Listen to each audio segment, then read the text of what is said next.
Donc la question fondamentale qui se pose, c'est que Ramsay, en 1736, nous raconte des thèmes légendaires, et notamment celui du bouclier, de l'épée, de la truelle et du mortier, qui vont structurer, à partir de le milieu des années 1740, un grade majeur qui sera celui de chevalier d'Orient, d'une part.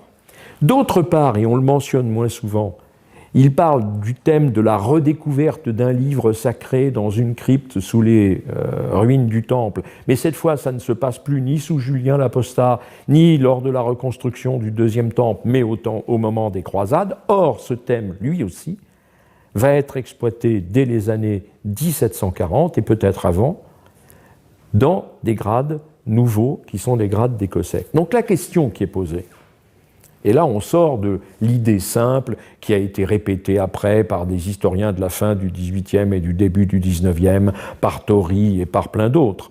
Ramsay a créé le grade de chevalier d'Orient, il a créé un système de grades qui culminait avec le chevalier de Dieu et de son temple, où on mélange joyeusement des sources qui n'ont rien à voir les unes avec les autres. Mais le vrai sujet, c'est est-ce que quand en 1736 Ramsay parle de tout ça, c'est lui qui a l'idée d'en parler le premier, à partir de sources qu'il peut avoir consultées. La Bible, il l'a forcément lue. L'histoire de Philostorge, elle est racontée d'une autre manière par l'abbé Fleury dans son histoire ecclésiastique qui est disponible à son époque. Est-ce que c'est Ramsay qui, le premier, introduit ces éléments?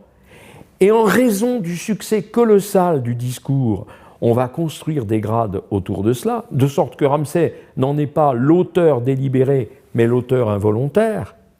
Ou bien, deuxième hypothèse, ces thèmes légendaires existaient-ils déjà dans certains milieux maçonniques britanniques que Ramsay connaissait mieux que la plupart des maçons français et qu'il a eu l'idée de les intégrer dans son discours? Est-ce qu'il est le transmetteur d'une traduction qui était déjà installée dans des milieux maçonniques anglais, ou est-ce qu'il est l'introducteur plus ou moins délibéré d'une tradition légendaire modifiée qui va prospérer en France, mais aussi en Angleterre? Voilà encore un autre mystère de Ramsay.